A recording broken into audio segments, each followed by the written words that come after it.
Grace Traa. I'm a teacher in Upper Township at the elementary school. And we also have a green team in our district. It's primarily administration, and I get pulled into it pretty often. So I was fortunate to receive one of the $10,000 grants from Sustainable New Jersey with the partnership with NJEA. It really, I've written a few different grants from different places. We've received one from Atlantic Care in order to build a greenhouse. We have some other things through NJEA's Pride committees for different events for our students. But one of the big things in Upper, we have a lot of green initiatives going on. We have a solar field that's helping power our primary and elementary schools.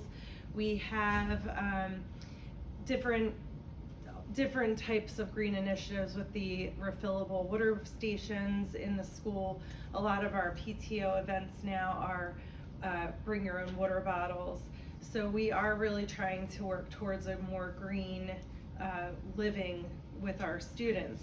But one of the things prior to COVID I saw was we had a lot of food insecurities, even in our school district, which people think, you know, oh, nobody has financial issues, but they're there, they're everywhere, regardless of what your, status is. So I was watching these kids, they're eating terrible foods. And so it impacts everything. It impacts how they're paying attention in your classrooms and things. So my goal was to try and come up with some ways to teach the kids that you can do this at home. You don't need to have a giant farm in order to have fresh foods at your house.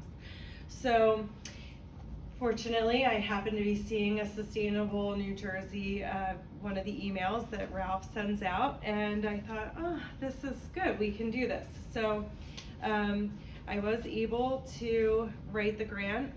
I was more fortunate to get it.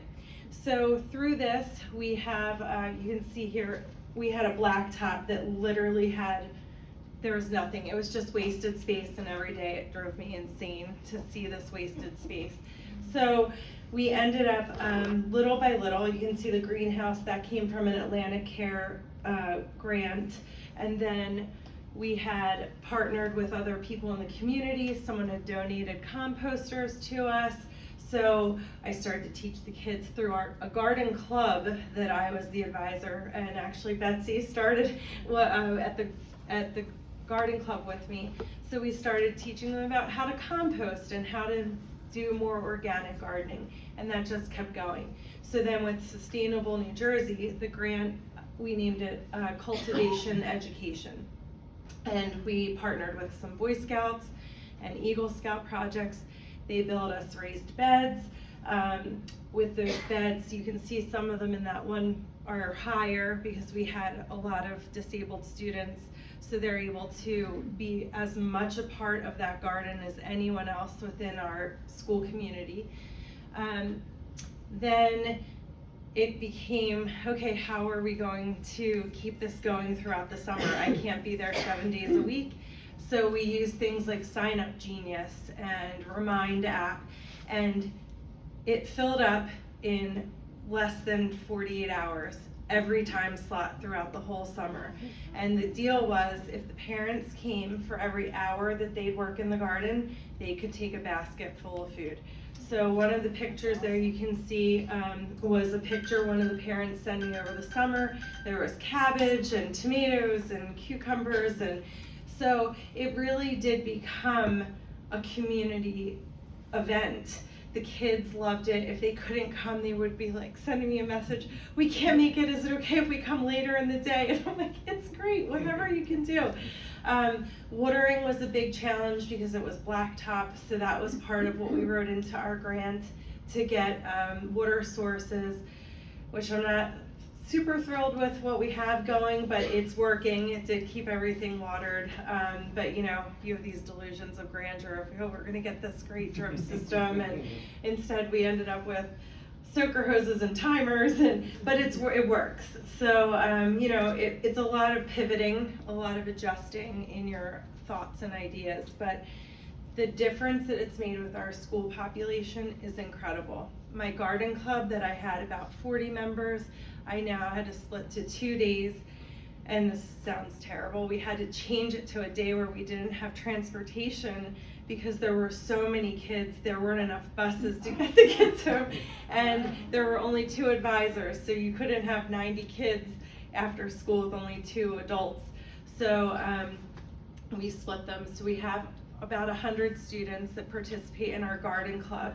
So it's become this whole community and event, and the kids come in September and they see these sunflowers and all these different things growing, and they just want to be part of it. So it's also become a place where they can seek refuge. We have picnic benches that another scout made for us, and we have umbrellas up, and teachers use it as an outside classroom. Teachers are using it to sit and eat their lunches. They're bringing their classes out as a special treat, and the kids take ownership over it. They keep it clean. If somebody drops a wrapper, you would think the world was coming to an end, like the kids are crucified for, you know, damaging the garden. And so it's really become an awesome thing in our school. Our staff is involved, students, parents, community members.